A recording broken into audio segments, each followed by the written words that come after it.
Hello दोस्तों, मैं देव और आप देख रहे हैं एजुकेशनल मंच। तो दोस्तों, आज हम आपको बताने वाले हैं कि एक सरकारी टीचर यानी कि अध्यापक आपको बनने के लिए आपको क्या क्या प्रोसेस को फॉलो करना होता है, क्या क्या रिक्वायरमेंट होगी, आपको क्या क्या डिग्री लेनी होगी आपको। तो ये सारी जानकारी हम आपको देने वाले हैं। और हाँ दोस्तों, आगे बढ़ने से पहले एक छोटी सी रिक्वेस्ट कि यदि आपने अभी तक हमारे चैनल एजुकेशनल मंच को सब्सक्राइब नहीं किया है तो प्लीज आप हमारे चैनल को सब्सक्राइब कर लीजिए। इसी तरह की वीडियो आपको समय समय मिलती रहेगी। तो चलिए बढ़ते हैं आज के टॉपिक की तरफ। आज का टॉपिक है हमारा, वो है टीचर।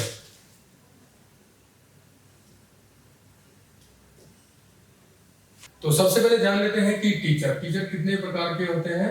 टीचर होते हैं हमारे तीन प्रकार के। नंबर एक होती है जो तीन प्रकार की जो टीचर की जो है वैकेंसी निकलती है। नंबर एक होते हैं हमारे primary teacher.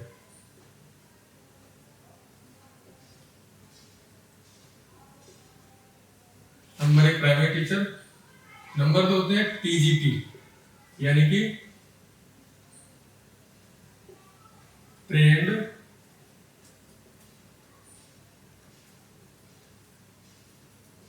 Graduate teacher.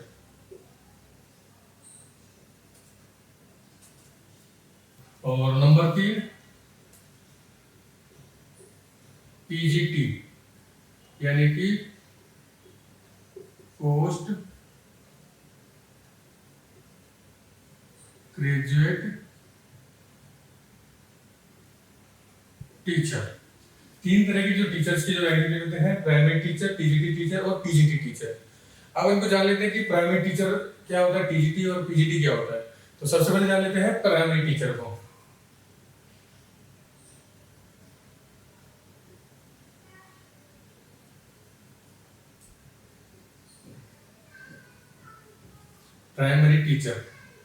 Primary teacher वो होते हैं जो फर्स्ट से लेके कक्षा 1 से लेके और फिफ्थ क्लास तक को पढ़ाते हैं। फर्स्ट से लेके और फिफ्थ क्लास तक को पढ़ाते हैं। इसके लिए जो एलिजिबिलिटी होती है, जो एजुकेशन की चीज होती है, वो होती है 12th minimum 50% marks. Minimum 50% marks चाहिए, प्लस आपको बीएड चाहिए। BEd 4 years. बीएड चाहिए आपको 4 इयर्स की। तो बच्चों, जो बीएड होती है वो हर टीचरों के लिए, हर प्राइमरी टीचर हो, टीजीटी हो, पीजीटी हो, आपको तीनों के लिए आपको बीएड चाहिए होगी। तो बीएड जो है जो प्राइमरी टीचर के लिए, आप 12 के बेस पे आपको इसको आप सरकारी टीचर बन सकते हैं, लेकिन इसके लिए आपको बीएड जो है वो 4 इयर्स की करनी होगी। जो 4 इयर्स की जो बीएड होगी 12th के बाद, और 12th में आपको मिनिमम 50% आपको मार्क्स चाहिए होंगे। और इसके बाद चलते हैं हम आपको टीजीटी पे।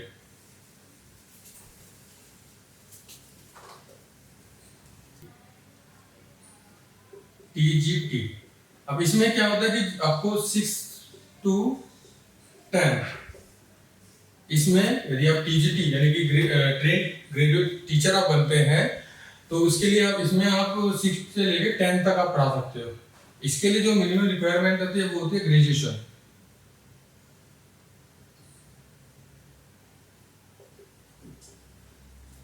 इसके लिए आपको ग्रेजुएशन चाहिए,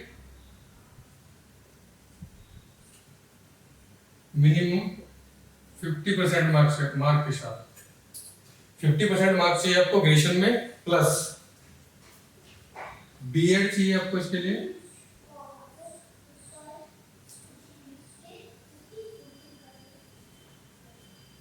टू इयर्स की। इसके लिए जो बीएड चाहिए वो चाहिए 2 इयर्स की। ठीक है। टीजीटी जो ट्रेंड ग्रेजुएट टीचर होते हैं उनको वो 6 से लेकर 10 तक पढ़ा सकते हैं। ग्रेजुएशन मिनिमम आपको 50% मार्क्स चाहिए है, और बीएड चाहिए साथ में 2 इयर्स की। उसके बाद नंबर 3 कहाँ पे है? नंबर 3 है हमारा पीजीटी, पोस्ट ग्रेजुएट टीचर। इसमें जिनको 11th और 12th 11th और 12th पढ़ा सकते हैं। इसमें ये पोस्ट ग्रेजुएट टीचर यानी कि ऑटोमेटिकली आपको पता चल रहा है इसके नाम से ही, इसमें आपको पोस्ट ग्रेजुएशन चाहिए। पोस्ट ग्रेजुएशन चाहिए किसी भी स्ट्रीम से, किसी भी स्ट्रीम से आप पोस्ट ग्रेजुएशन कर सकते हैं। प्लस बीएड चाहिए, इसमें बीएड चाहिए इसमें आपको 1 ईयर की, कितनी 1 ईयर की। पीजीटी यानी पोस्ट ग्रेजुएट टीचर के लिए आपको 11th और 12th तक पढ़ा सकते हैं। पोस्ट ग्रेजुएशन इसमें आपको चाहिए और साथ में आपको चाहिए इसमें बीएड 1 ईयर। बीएड आपको तीनों फॉर्म में चाहिएगा। तीनों, आप प्राइमरी टीचर बनना चाहते हैं, प्राइमरी टीचर के लिए, टीजीटी के लिए मतलब कि आप ट्रेन ग्रेजुएट टीचर बनना चाहते हैं, या पोस्ट ग्रेजुएट टीचर बनना चाहते हैं, आपको तीनों में बीएड जो है वो जो अभी नई जो शिक्षा पद्धति आई है उसके अनुसार आपको जो बीएड है वो कंपलसरी कर दिया है सभी के लिए। अच्छा, हम किसी भी उसके लिए यानी कि हमने प्राइमरी टीचर, टीजीटी, पीजीटी तीनों के लिए हमने जो रिक्वायरमेंट देख ली है। अब हमने बीएड अभी कर ली, बीएड कर ली, लेकिन सिर्फ बीएड करने के बाद ही आपको इसमें सरकारी टीचर के लिए आप इसमें एलिजिबिलिटी नहीं हो पाते। मतलब एक एलिजिबिलिटी है, बट इसके लिए आपको एक टेस्ट क्लियर करना होता है। वो टेस्ट कौन सा होता है, उसे कहते हैं हम टेट। टेट, अब हम आ गए हैं टेट पे।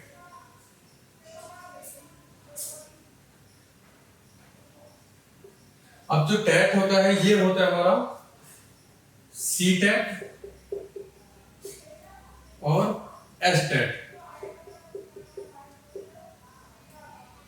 सी टेट और एस टेट क्या होता है ये देख लीजिएगा। टेट का जो सर्टिफिकेट है वो आपको टीचर के लिए ये कंपलसरी कर दिया, जो नई जो शिक्षा पद्धति आई है उसमें। टेट के लिए टेट होता है सी टेट यानी कि एस टेट।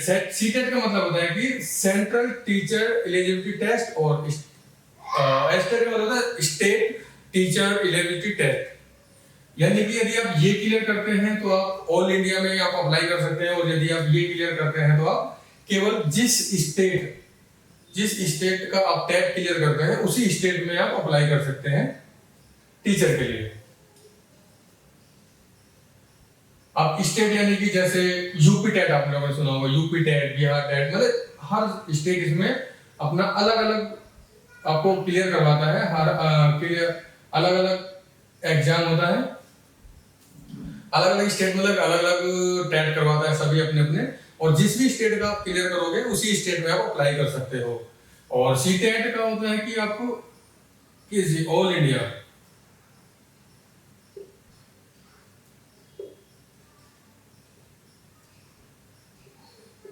में अप्लाई कर सकते हो सी टेट के द्वारा, और ये सिर्फ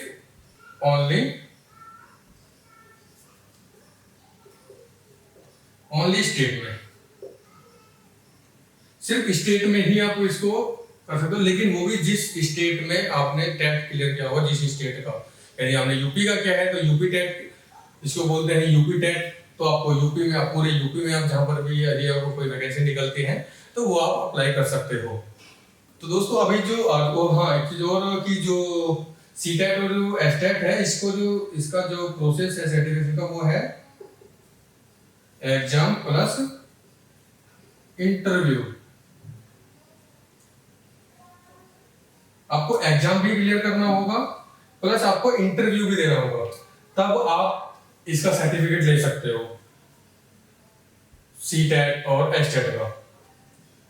और यदि आप टीचर के लिए अप्लाई करना चाहते हैं तो इसके बिना सी टेट या एस टेट आपको क्लियर करना होगा। ऑल इंडिया में अप्लाई करना है तो सी टेट आपको, और यदि स्टेट में आपको करना है केवल आपको अपने स्टेट में टीचर बनना है तो आप एस टेट अप्लाई कर सकते हैं।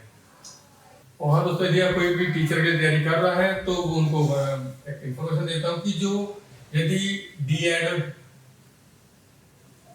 या डीएलएड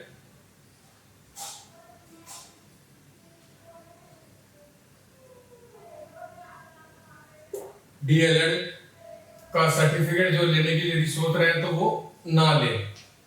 क्यों? क्योंकि टीचर के लिए अब अध्यापक की वैकेंसी में टीचर के लिए अब सिर्फ और सिर्फ बीएड कंपलसरी ही कर दिया है, तो आपको बीएड करनी ही पड़ेगी। बीएड, बिना बीएड के आप टेट नहीं क्लियर कर पाएंगे, तो इनका कोई प्रॉफिट नहीं होगा, ये ना करें। मेरे अकॉर्डिंगली आप ये बीएड को प्रेफर करें। दोस्तों ये था आज का हमारा टॉपिक टीचर, यानी कि टीचर के लिए क्या क्या रिक्वायरमेंट चाहिए हमें, क्या क्या सर्टिफिकेट और क्या क्या हमें कोर्स, सारा प्रोसेस मैंने आपको समझा दिया है। और इसमें जो है टेट के लिए मैं आपको अलग से एक वीडियो बनाऊंगा जिसमें आपको बताया जाएगा कि टेट के लिए एलिजिबिलिटी क्या है, एज क्या है, तो प्रोसेस क्या है इसका। इसी तरह की जानकारी के लिए आप हमारे चैनल जो है एजुकेशनल मंच को आप सब्सक्राइब कर लीजिएगा। मिलते हैं नेक्स्ट टॉपिक में, तब तक के लिए जय हिंद।